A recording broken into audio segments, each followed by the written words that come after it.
we are going to go to Susan Constantine, body language expert. There she is, sobbing, crying like this.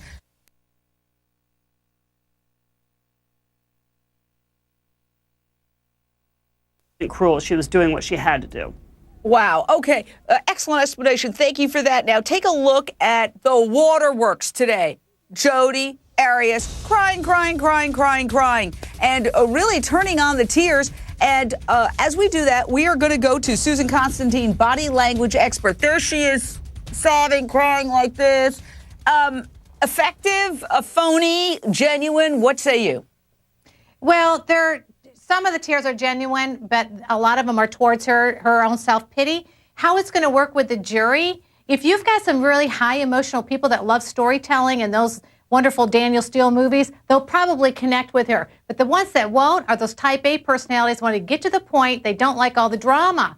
But the tears that she shows are not always genuine. You don't always see tears rolling down her eyes. You see her hand over her mouth or on her nose, but you don't often see actual genuine tears, and only primarily when she's feeling self-pity.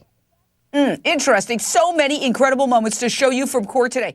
It feels very fraudulent from day one, especially when there are so many nice people reaching out to you and they believe you. My family also remained very supportive and told me that it doesn't matter what happens, we love you anyway. When spring 2010 rolled around, I confessed, told everyone what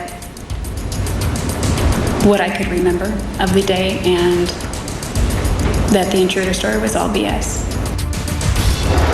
There she is saying after a couple of years of all these stories about ninjas invading and she wasn't there, she finally decides to confess. And Susan Constantine, courtroom analyst, body language expert, she uses the word confession. Now, some people said that's idiotic. It sounds like she's confessing to murder.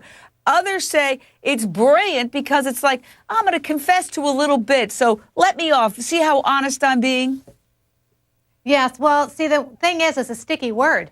So the jury's going to hear the word confession. They're not going to hear the other stuff that's going around it. That's what's going to stick in their mind. But I do think it is brilliant on the defense's point by kind of throwing it out there, because the state's got to come back and rebuttal all things.